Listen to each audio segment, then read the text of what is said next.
The following half-hour show is a paid political program and is not endorsed by this station, management, or staff. The following program is brought to you by Excalibur Insurance Management Services. We have a special guest for this week's show, a nationally renowned and award-winning journalist in both broadcast, meaning television, podcasts, as well as print journalism, Salena Zito. I feel a certain kinship with today's guest in that, although I was not born in Pittsburgh, as she was, I have spent some significant parts of my adult life living and doing business there, as you've heard me say many times in this show. I consider Pittsburgh as much of my home as Scranton. Salena received her education in Pittsburgh, attending the Perry Academy and later receiving a journalism degree at the University of Pittsburgh. She is often a guest on various political national television shows, all mainstream media, as well as all cable outlets. I've seen her many times, whether on CNN or on Fox News, Hannity, special guest of Sean Hannity or Laura Ingraham. She also, though, is extensively accomplished in print media. She is a national reporter for the Washington Examiner. That's a source, a magazine that you'll know from this show when I'm doing views. I often quote from the Washington Examiner. Salena is also a special contributing writer for the Washington Post. She's been a special columnist to the Post as well as the other Post, the New York Post. She has contributed political articles to the Atlantic, the Wall Street Journal, and the Pittsburgh Post-Gazette. She's also, if you want to be even more impressed, taught journalism at Harvard University, as well as at Washington, Lee, and Hillsdale College. Starting with Bill Clinton in 1992, Salena has interviewed every single United States president and vice president, as well as various speakers of the House, secretaries of state, and top military generals like the Joint Chiefs. In 2018, she authored a best-selling book known as The Great Revolt Inside the Populist Coalition Reshaping American Politics. Her latest project the book is titled Butler, The Untold Story of the Near Assassination of Donald Trump and the Fight for America's Heartland. Today we'll discuss her close relationship with President Donald Trump, the partisan conflicts destroying the fabric of American values, and how we got here with the best qualified guests to inform us on these topics. We look forward to today's show. This is the Volpe Report, a weekly news and political interview show examining the latest local, state, and national issues with Chuck Volpe. Insightful, informative, controversial. The area's premier political talk show, the Volpe Report. Salena, welcome to the Volpe Report. No, thanks for having me. My pleasure. And it's been one of the great things about this show, Salena, is as I'd mentioned off camera, I was an old trial lawyer. We used to have to prep, obviously, for witnesses at a trial and curriculum vitae and their background and to be intelligent, especially if it's cross-examination of a doctor or something. You kind of had to know as much about that particular subject as them. It's an extraordinary resume, an extraordinary journey of yours. 400,000 miles in a Jeep could be a show all by itself, a kind of a color piece. And that's honestly amazing to me. And I will share with you on a personal note, although I was not born in Pittsburgh, it is my audience knows for 12 years of this show that I consider myself a Pittsburgher as much as Scranton, where I was born. I went to school in Pittsburgh, law school Pittsburgh. A big part of our business is done in Pittsburgh. I've lived there for a significant portion of my adult life. I've lived in Squirrel Hill. Currently, I live at, Pittsburgh, so we have double condominiums at Chatham Center right across from PPG Arena. Naturally, I'm a big Penguins fan and Pirates fan and all that good stuff. So as time is short and you have other interviews to do, let me start with, you have a personal relationship with President Donald Trump. And in the same, it's a kind of a second question, but the same, you were able to predict back in 2016 and presage his election, where everybody else thought no one had a chance. It was almost like the headline with Dewey when Truman beat him, Dewey wins. It was already a foregone conclusion. You saw it coming and you had that personal relationship. So talk a little bit about that. So I understood that he was going to win two ways. First of all, driving across the country. And I only take back roads. I don't know. I don't fly. I don't take the interstate. So if I'm going from one end of our state to the other, I take US 30 or US 22. You're not going to see me, or 6 or 5 or 20. Okay. All of them not only take us across the state, they take us across the country. And so I first saw it in a drive across the Lincoln Highway. And I came back and I was like, that's Michigan, Pennsylvania, Wisconsin, Ohio. If people remember, in 2012 and 2008, Barack Obama won Ohio 2 times. So it wasn't considered a red state by any means. But most importantly, I did a drive all around our 67 counties. And in the back of my mind, because I'm also a data nerd, I knew that Barack Obama had won our state in 2008 by almost 11 percentage points. I also knew that Barack Obama won it by under 5 percentage points in 2012. So there was this big gap, and that big gap did not go to Mitt Romney. Where did they go? Well, there were 10 counties that stood out to me. One of them was Luzerne, Erie, Washington County, Bucks County, Northampton County. And they stood out to me because had Mitt Romney only won 2,000 more votes in 2012, he would have won our state. But he failed to, because Barack Obama's team did a really good job of not making him the guy that would come and save their jobs. He was basically looked as the guy who would pack up your bag and a box and escort you out, right? And these voters that voted for Obama, they still liked him. They just didn't like his policies. So they're like, I'm just not voting. Barack Obama became the first president in modern political history to have less voters than he had in the first term. Wow. So I knew the potential was there. So I started fixating on these 10 counties, and I saw things in those counties visually, Trump signs.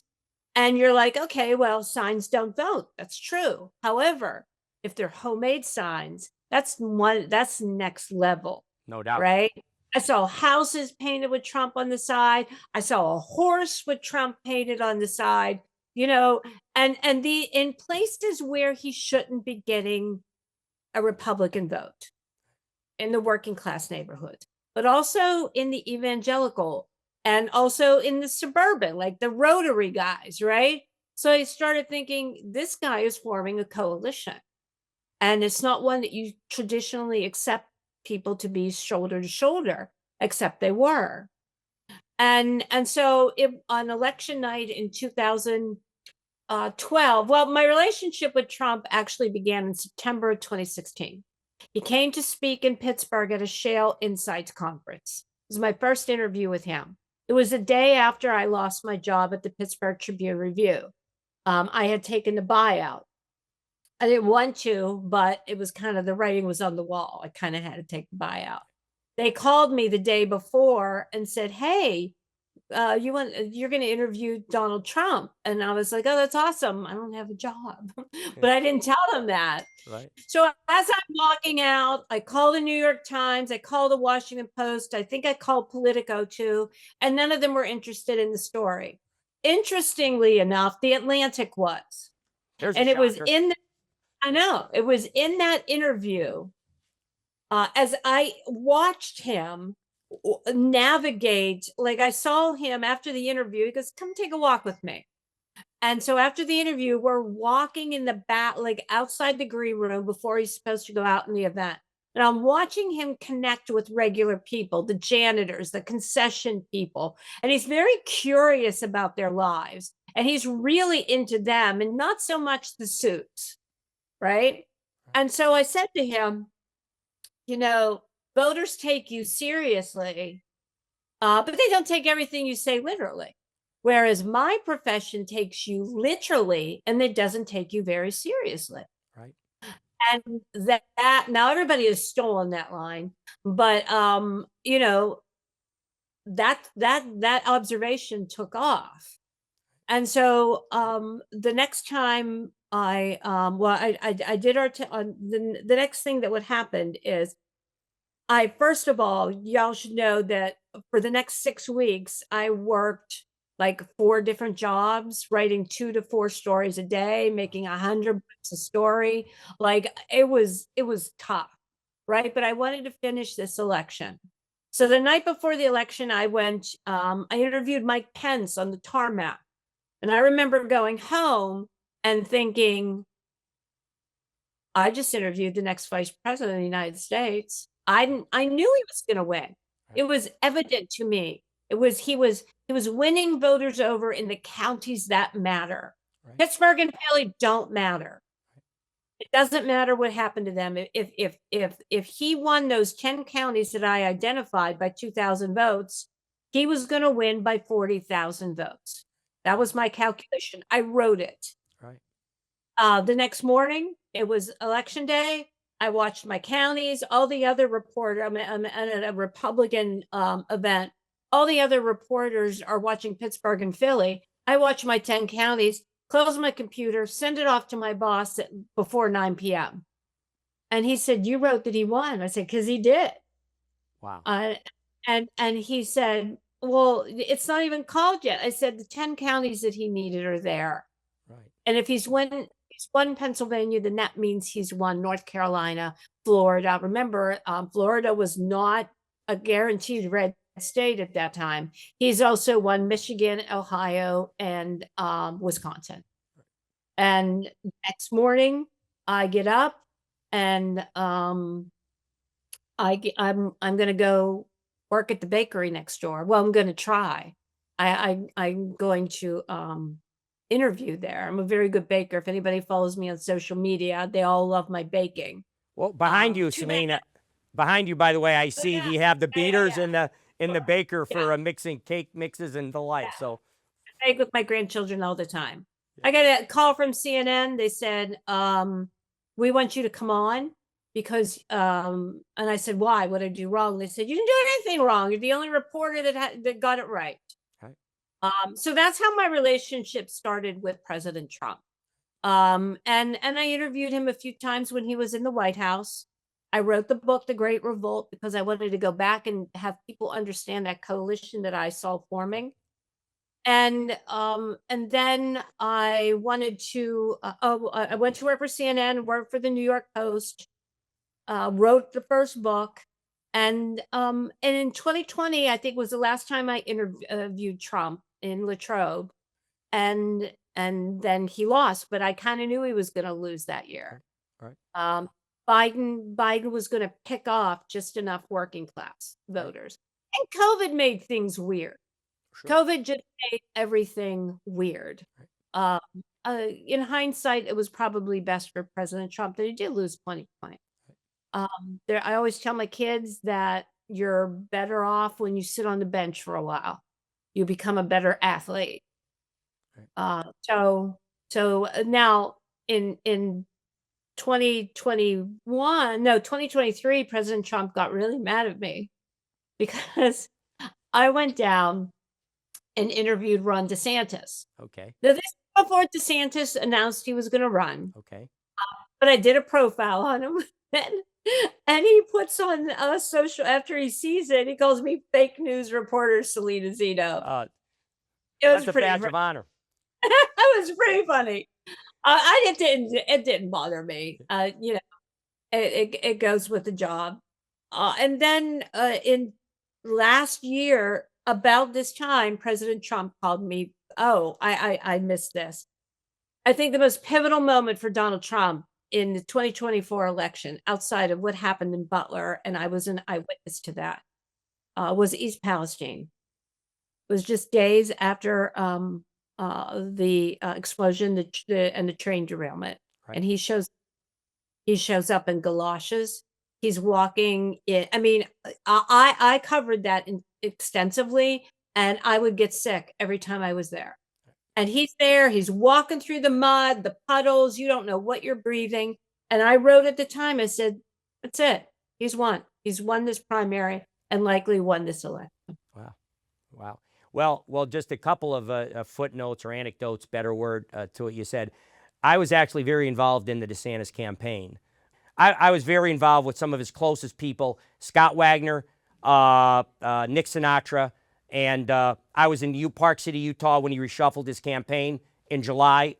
So very involved, ironically, in that campaign. Got to know him, of course, the governor, and I sat with his mother the night before the Iowa primary. I was out there speaking for the governor at one of the caucuses in 38-degree below weather. So I was a very big Ron DeSantis supporter. And really because, and I'll share this with you, Salena, because I thought he had all the best attributes of Trump without any of the chaos and the other stuff that Donald Trump brings with him. The distraction kind of stuff. And, of course, I sat there somewhat in amazement on that election night when the returns came in. And we had a meeting that night. We stayed right across the street in Des Moines. I can't remember the name of the hotel now. But a few of us met, the top people. And Nick leaned over to me and he said, Chuck, it's over. He said, do you have inside information, Nick? He said, yeah, he'll announce probably in the next week that he's withdrawing. Of course, on the stage, he just said it's on to New Hampshire from Iowa. But we all knew it was over at that point. That's just a footnote to your story. But back to Trump, and I want to talk about your book now, because your observations you just shared with us about your personal relationship and how you knew about 2016, it seems like your book in 2018, The Great Revolt, it actually was more of a deep dive into what happened. And how does Donald Trump, for example, to bring it all the way fast forward, how does he get, look, I was a Democrat my whole life. The Democratic Party was the working class party, the middle class party. It was their birthright. How does Donald Trump take, and it was Donald Trump. It's a personality thing, Salena. It wasn't the Republican Party writ large. It was Donald Trump took the working class and middle class and made it his own, and now the Republican parties. The inroads among African Americans, Hispanics, all of the demographics that you would never think a Republican candidate could do well, he has now made his own. He's reshaped the parties, if you will, in this great country. So I want to talk, though, about you, again, predicted in your book in 2018, the changing coalition, the mass migration that took place ultimately in the win in 2024. So talk about your book, The Great Revolt. So, look, this coalition was ready to be taken. It was ready for someone to, meaning this coalition of suburban voters, of college-educated voters, of minorities, of working class, was ready to have someone take them over. It already formed. He is the result of it. He actually didn't create it. He is the result of it. Right. It's a pressure, and here's where it comes from. It comes from our cultural curators. What do I mean by that? Legacy media, big media, corporations, institutions, academia, Hollywood, and to a lesser part, the NFL's kind of corrected itself a little bit. But all of these entities. So where are their centers of power? In the super zip codes of this country. That's where all the decisions are made in the boardrooms. They don't live anywhere near anyone that goes to their games, that sits in their seats at their movies, that buys their products, that sends their kids off to their schools, or their institutions offer expertise. They cause this pressure that and the Democratic Is resentment Party a fair word? Resentment? Is that a fair word? No, They cause resentment? no, just gonna no, I keep it at pressure, because Okay. resentment means anger and bitterness. And I don't agree that people are angry and bitter. They're just done. Okay. They're just absolutely done. Right. They're done being told that they're deplorable. Right. They're done being made fun of in every movie. They're done paying a ton of money to go to a football game for half the team to kneel at, right? Where they may have served in the military, or their parents may have served in the military, right? Or they just love their country, right? And so let's just take football for a second. There's two things that are perfect examples of why this happened. Did you ever hear of Hoover vacuum cleaners? Of course. Okay. Mr. Hoover lived one block from his factory. He knew everyone that worked there. He knew everyone that bought his vacuum cleaners because he used to go door to door and sell them. Wow. Okay. He was culturally connected to the people that purchased, and not only purchased his products, but worked for him. We don't have those connections anymore. Think about Budweiser when they made their boneheaded decision. Everyone says it's transphobia. It's not. It's about insulting your customers who have been drinking your beer since either before they were legally allowed or legally allowed. Now, they were located before. They were located in St. Louis forever. Right. The people that made the decisions. You know where they're located now? Right. LA. Do you know who runs Hoover right now? It's a VC somewhere, and it's located in Hong Kong, not Canton, Ohio. Wow. Okay? So think about the NFL with Colin Kaepernick. Right. Where are the headquarters of the NFL? Manhattan, New York City. And even Park Avenue. Right. Okay. Which of those guys that are going to want to be invited to each other's cocktail parties, what in goodness name do they have in common with the guy who saves up all year to go to the football game and paint his face and tailgate all day and or build a man cave? Right. Nothing. None. Nothing. If we need a more diverse decision makers in these boardrooms, people that went to a community college, people that live in Canton, Ohio, right? People that went to a community college.